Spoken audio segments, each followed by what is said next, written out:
Alright, so patch 1.0 is around the corner, and since yesterday after the patch notes we have last Epoch tools being updated for 1.0, you can start theorycrafting whatever build you would like to play now on 1.0, and we're looking today at a Healing Hands Smite caster Paladin. So this is the, general page here. You have offense here, you have defense here. Link will be down below in the description. You can see there's like a ton of EHP on this build, depending on like your min and max rolls, of course, like more or less. And this seems to be a really nice and tanky character. It is mostly focusing on like healing effectiveness and also like as a main attribute attunement for damage that both scales Smite as well as your healing effectiveness on Smite, as well as also the damage and healing effectiveness from Healing Hands. So let's look at the skills first. So Healing Hands is a really cool skill, and there's a bunch of different ways you can skill this. But if you look at the hit damage, like this is going to be a hit damage based build, not a damage over time kind of healing effectiveness build like the Judgment or Holy Trait kind of builders. This is going to be a hit based build, and whether or not you're gonna like go into like full crit or not so much into full crit is still up for debate in my opinion. I think like both variants can work, but let's look at this build right now, right? So you have Searing Light, which will make Healing Hands deal proper damage. This is a fire damage, so this build is also gonna be like fire damage. And then here you get spell damage per 10% increased healing effectiveness. So your healing effectiveness is basically flat spell damage for this build. Down here you have Cleric's Wrath. This skill gives you 1% more damage per level of your specialized buff skills. I mean, let's assume you get to like max level 20 on your skills, right? And then you have to basically like try to get buff skills to get more damage here. But like don't try it too hard. I tried getting 4. Like Healing Hands is a buff skill, obviously. Javelin, if you pick the better standard node, is a buff skill, as you can see in the tag. Sigils of Hope is a buff skill, and Holy Aura is a buff skill. Smite is not a buff skill, but yeah, we have 4 out of 5 skills being buff skills. So if all 4 of them are level 20, you will get a total damage of 80, right? 80% more damage on the base damage and like all the added damage of Healing Hands, right? So that's a ton of damage for like 2 points. And then down here you have Virtue of Patience. This one gives the skill less casting speed, but more damage, increased healing and increased area. Increased healing, well, even from the tree means you get more spell damage, right? Because right here it says you increase healing effectiveness and on from your character, as well as the increased healing effectiveness from this tree is going to give you more spell damage. So this is pretty nice for that. And then over here we have, first of all, 1 point Divine Barrier. This will give you like ward per 2 attunement, and also if you are like running a low life build, right, you will get ward instead of like healing basically. So Divine Barrier and also the nodes over here look really interesting when it comes to using this as a buff skill for like tankiness, for like ward generation. Low life Sentinel didn't really like seem that strong in the past. However, low life being the meta right now in general, and like at least for endgame, like once you have like a year for it, and something like Cleaver Solution, for example, being a thing in this game, Divine Barrier like seems pretty cool, or like a pretty nice way to also make low life Paladin and like ward based Paladin work for endgame. Down here you have Prayer of the Fallen, right? More healing effectiveness, which, well, basically translates to 20 flat spell damage for this build. Doubled if the dead player is nearby. I mean, that's going to be a multiplayer synergy, of course, which will give you more damage and more healing in multiplayer. Not in single player though, but I mean, still good. I think the values are still pretty good. And then down here you have more area and less mana cost.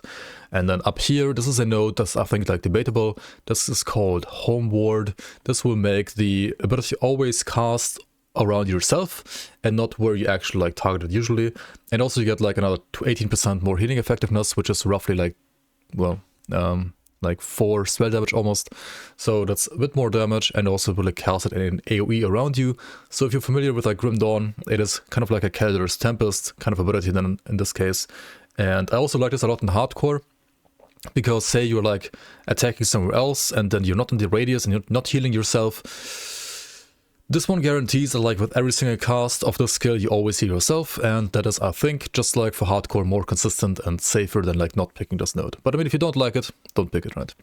And also if you don't pick this one and you're not ward based, you could, for example, also pick the travel node here instead and like remove both of these, and then you have like less mana cost as well. This is also a pretty nice like skill, right? If you like a pretty nice node if you would like to have like less mana cost. But I think homeward is what I want to go for personally, so I'll stick it like this. And then last but not least, here is the core that like makes this one proc of Smite, right? Hand of Aurelios. If you directly cast Smite, you have a chance to cast Healing Hands around the target location. This consumes 70% of its mana cost. So every time you cast Smite, right, you're gonna cast Healing Hands as well, because it's a 100% chance to cast on Smite. And what it says around the target location, the thing is though that this one changes the target location to yourself. So instead of like casting where the smite will drop down, it will cast around yourself. If you would like the AoE to be around the smite instead, you should not pick the skill, right? But as I explained earlier, if you want the guaranteed healing to work all the time, then you want to like pick this node as well.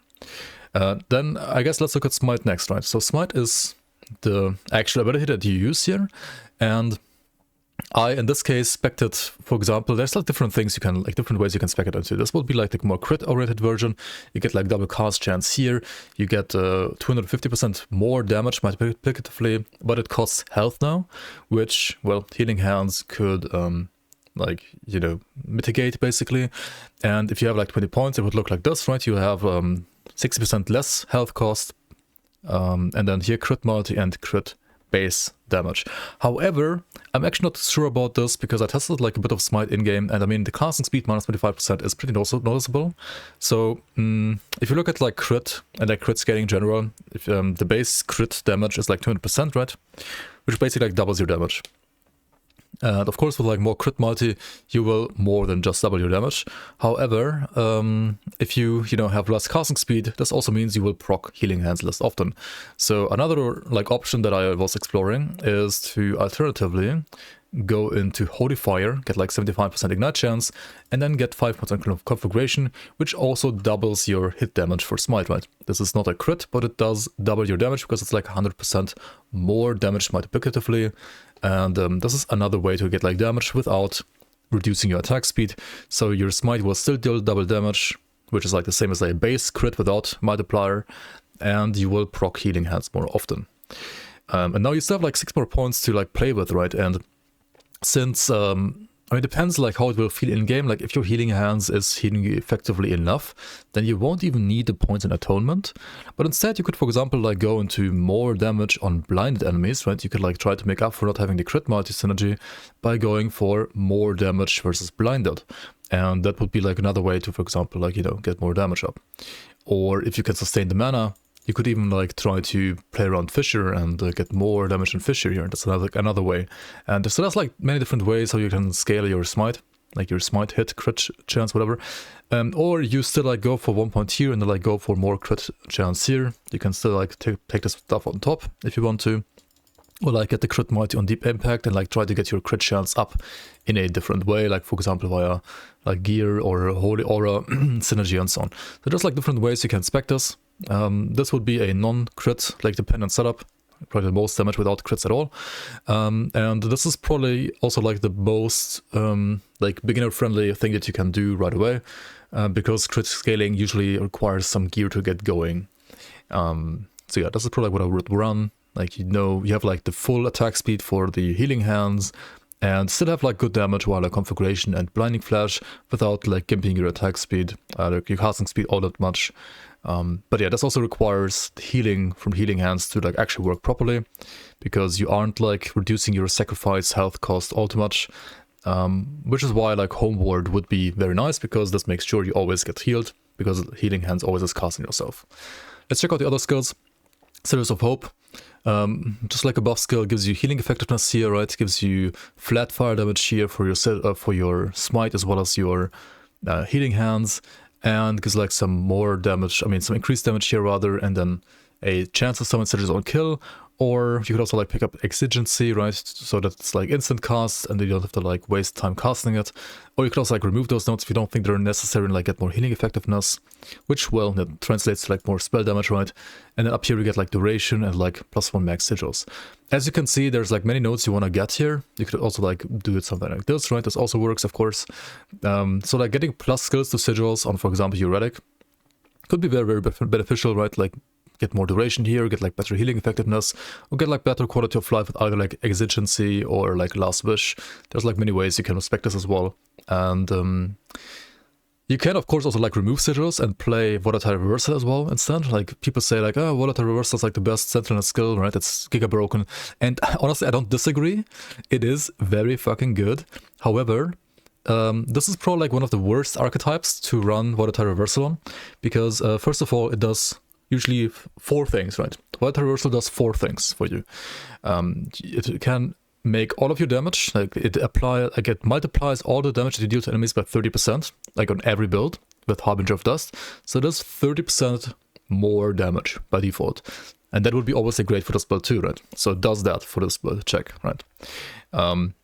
Then it also can grant you another 60% more damage over time taken on enemies, right? So these two together would be 90% damage over time taken, which is insane for dot builds. Like for dot builds, it's an absolute must-have. However, I'm not playing dots, I'm playing like hit build here. So time rifts isn't good. It's like already like one less thing you can like benefit from. And then here you get global cast speed and attack speed. Okay, the cast speed would be great, not gonna lie, right? The cast speed buff is great for this build. So I guess 2 out of 3 things are really good here. And then there is the like mana, right? The mana refresh that you also can get here in the skill. And well, you would only need this if you're playing sigils, probably. Otherwise, the skills like basically cost no mana. And I think on this setup you could even like, you know, sustain sigils without time lost wisdom. Or like without Volatile Reversal without time lost wisdom rather. So it's like 2 out of 4 things that are useful. It's not like a no-brainer. You always have to pick this on this build, in my opinion. However, 30% increased cast speed and like 30% more damage is still great, and you could definitely like play it instead of sigils. Depends like how much you like the interaction of Volatile Reversal itself, how much you like playing around this or not playing around this. I might still play it over sigils, honestly, but both are fine. Also keep in mind that sigils is a buff skill, and Volatile Reversal, even if you spec into it, is not. Right, which is kind of weird because like you get like a buff here. Let's actually try it out, but I'm pretty sure it's not a buff skill, doesn't count as a buff skill. But like you would get this, right? You would get this. You would get maybe like some movement speed. You would obviously get the points over here, right? Then you get like the points down here, and to like get this buff for a longer period of time, you also get like Ancient Reversal, and then the movement speed here. Actually, no, you also need a Time Rift at start, right? You need Time Rift at start, Time Rift on arrival, area, more damage taken, reversal time, attack speed, casting speed rather in this case, and movement speed. So it still would not get the buff tag, so that's kind of a bummer, but it is of course still a great skill. It's still 30% more damage. You lose 20% more damage here, but you gain 30% more damage, and it's actually more than just 10% that you get here because of like the way multiplicative like modifiers work with each other. It is definitely more than just 10% more damage, and it's also more casting speed, meaning like more casts. However, you are losing healing effectiveness, which is spell damage, and you are losing the flat spell damage as well from the sigils. So which one is better in the end? I'll let you decide. Last but not least, Holy Aura. Holy Aura is obviously a buff skill, a spell and buff and instant cast skill. There's also like different ways you can spec this, in my opinion. I think what you always want to get here is the fire penetration, like 100%. This is a fire build, fire penetration is great. And then the endurance, elemental rest down here from straight out from the storm is also pretty good. But you can also, of course, like go for ignite chance and then like casting speed, this is great too. And then go for like, for example, crit chance or a crit multi. You could even like consider like reducing like some of the increased damage or some of the like stuff here to get more of that crit and crit multi, right? If you're like especially like going for crit centered smite, then this should be pretty good as well. However, you can also play the ailment cleanse over here if you don't have ailment cleanse on your belt yet, for example. Later on, you probably should have this on gear, and then you don't need purification from Holy Aura anymore. But like early game, it can be like very good still. But yeah, I would probably right now spec it like this as a like starter build, right? You get the casting speed here, you get the poison rest here. You can also get like increased healing effectiveness here. Honestly, this is also not too bad. But at the same time, I also feel like this is like what, 40%, 80%. I mean, it's like 8 to 16 spell flat. That is a lot. That is a lot, right? But also it's 6 points for that. This is 3 points for casting speed. It's honestly hard. There's so many things you want here, and so many things that can be good. Maybe even like spec it like this. Maybe the increased global isn't that great. The fire pen you always get there, I think. Again, you want more skill points here if possible, right? You can already like see, want like 4 more points at least, maybe even more. You want so many things in Holy Aura. Like getting more skill points to Holy Aura is never bad. And then also I'm playing Javelin, right? You could also, I guess, play Sigils instead of Javelin. And the reason for that is because, well, both are buff skills, right? Both give healing hands percent more damage. The reason why I chose Javelin personally is it needs less mana, and it also can cast Smite for you, and you can also use it to like dash somewhere. So you have like basic double dashes, because Javelin, even this dash, does not count as a traversal skill. So you can use the Javelin dash and Shield Rush to zoom around the maps even quicker. So you pick up 1 point here, right? Travel node basically, and then you put down a battle standard. This one gives you a buff, increased damage per attunement, endurance threshold per attunement. So attunement stacking is again great for paladins because of battle standard as well. You get like the dash, right? You can like dash towards the standard if you want to. You get healing around the battle standard. You have higher duration around like for the standard, and then here you have the ability to cast Smite automatically from battle standard, and you cast more Smites with this node, which also have like increased base crit chance. So for like crit chance based Smite, the standard is like really good. However, unfortunately, this Smite procced by battle standard will not proc healing hands, right? Because you need to directly cast Smite.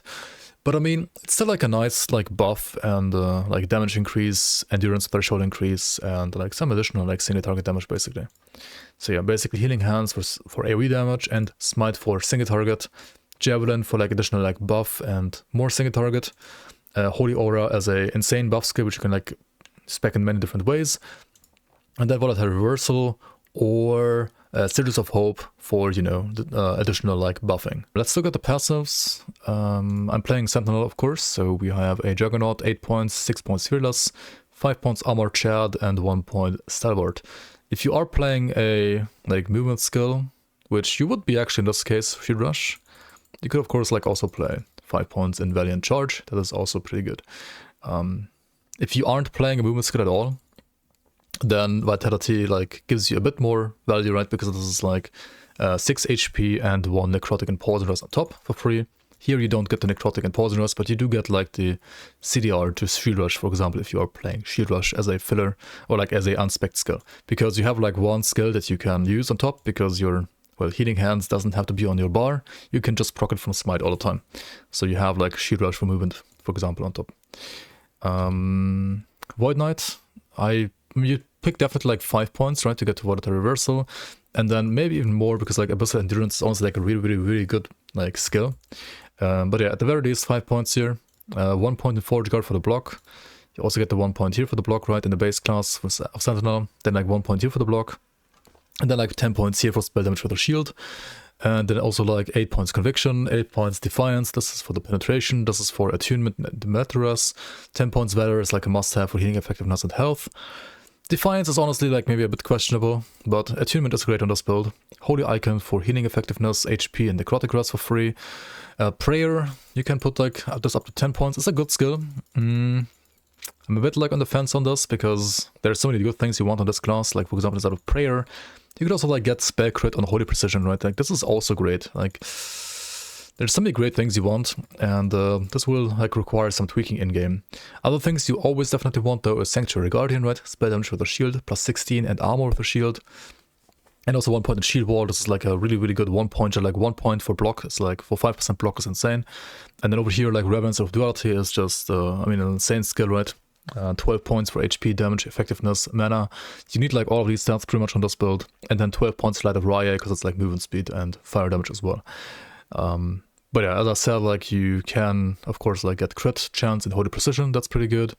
And yeah, that's probably it. If you have like mana problems, I guess dedication is good too, but I wouldn't expect this build to have like mana problems. Divine Bolt is like only if you're playing melee, right? So yeah, this is basically it. There's also healing effectiveness down here in alignment, which obviously also like translates to, you know, like spell damage. However, it's only like every 3 seconds, and that's not good here. Like you're spamming your healing hands. This is just not good, really. Like it's just not. And then this is like other bleed stuff. You don't play any of that. Anyway, let's look at the gear. So for the gear, I mean, you would like to play like the new Giga bases, like Leonine Great Helm at some point, and I get like free crit avoidance basically, which together with these new boots, the Citadel boots, basically make you like crit immune right away. Then the chest, Champion's Regalia, 700 armor is insane value, and also you get like, you know, armor mitigation that applies to damage over time, which is a great way to like also sustain against like non-hits. And then with these Eternal Gauntlets, which have the same implicit, and if you're lucky enough to get like an experimental on top, right, and maybe even can see that, I mean, I don't know, tier 1, tier 4, whatever you wanna seed here, whatever you can manage to seed here, this will be great too, right? More damage mitigation for dots via your armor. Very, very nice. The new Praetorian belt gives you an insane amount of HP as well, I mean armor as well. So if you want to like do armor stacker, this is one of the ways to do armor stacking, I guess, like 74% mitigation with armor, which is a lot. Solar Commandment, right, healing effectiveness base, and then you get like, for example, Smite bonuses, or Holy Aura bonuses, or maybe like Sigil bonuses, depending on like which skill you play, right? Many different ways you can spec this as well, suffixes like resistances, maybe like also attunement, for example, if you don't like want other levels of skills, right? Shield is just like for defense, and also you have healing effectiveness here, so you get some damage as well from the shield actually. Block chance, spell damage from healing effectiveness, reduced damage taken on block, increased armor, for example, is pretty good in my opinion. This wand base is not what you want, right? You want a Dragon Horn wand actually, because of the casting speed. And then you can, if you go like for crit stuff, you have to go like spare crit and increased crit chance. I think you always go spare crit. The increased crit chance, however, could be probably casting speed instead. I think this should be casting speed instead. And then the new fire penetration suffix, like the new hybrid pen for you and your minions, is also great. This is really good. And then the other suffix could be, for example, like chill on hit, like some debuffs, right? Something like more tame here. I think there's no parry on this. No, parry is, I think, on like, you know, melee weapons and not like on caster weapons. So no parry for casters. Amulet, Astrology Amulet. This is a new amulet from Circle of Fortune, right? Like both Circle of Fortune as well as Merchant's Guild have like new accessible like items you can gamble for, and these are more like mid-game items. Astrology Amulet being basically the same as Oracle, just like, you know, a bit worse, but you can get it like easier and earlier. So I would always like go for this now, I think, if I play Circle of Fortune, which is pretty good for like, you know, armor stackers, because their weakness is gonna be like damage over time. And then later on like switch to a Oracle Amulet, right? And you get Fire Pen, for example, Spell Crit, Armor Shred, Frailty on hit on Oracle, like on Amulets. Like those are all like good stats to look out for. For rings, I actually chose the crit base rings here. I mean, feel free to like choose other rings as well, honestly, depending on like what you want to play. There's even like some ward decay threshold now if you want to like play like some ward builds from the factions. Ivory ring being, well, the same thing, just better though. There's like CDR from Opal ring, which actually you don't really need on this build, but you get like, you know, free attunement here with all attributes. So there are like things that are pretty interesting here. However, I struggled a bit like to get crit chance, and if you especially like want to go like full crit chance build, then, you know, copper rings are pretty good. Right, 2 of these are pretty nice. And on suffixes you want like block chance, or like just like resistances, like fix your resistances a bit, like poisonous, fizzless, and so on is nice. And prefix, yeah, healing effectiveness and crit chance. For idols, I mean, HP, double HP idols are always great, of course, right? These are always great. But then there are some other things like 1x1s can have like healing effectiveness, for example, or armor, or then you have like these 1x3s, which have like increased damage for Smite, or a chance to shred armor on fire hit. There were some others that were also like pretty interesting, I think. But I mean, honestly, idols are like RNG, and I don't like to like play around like specific idols all that much, because I would like this build overall, apart from maybe the like kind of insane experimental effects here, to be very approachable. Like all of this gear is no, you know, no uniques, no exalted items. This is just like very approachable gear, I would dare to say. Even though this is kind of like high level gear in a way, like level 86, 85. But yeah, this should be like starter, you know, like league starter ready. That's what the purpose of this build is. Blessings, you want the XP, right? You want the Spell Leech, I think, from Raya. You want All Rest from Reign of Dragons. You want Lightning Rest probably from Ending of the Storm. Maybe Mana is okay too, or like some increased health gen is okay too. I mean, not really, you're like healing, you're not regenning, right? And then increased armor from Thunder of Winter. And then either armor, flat armor, which they nerfed, or Fire Shred on hit from Spirits of Fire. I think after the armor nerf and like you having already like insane armor, the Fire Shred is probably better now, because you do want some damage as well. And yeah, this is like my Healing Hands Paladin Theorycraft. Let me know what you think. Do you think this is bad? Do you think this is good? Do you think this could be a fun playstyle? Am I missing something that you feel like should be absolutely in this build or not?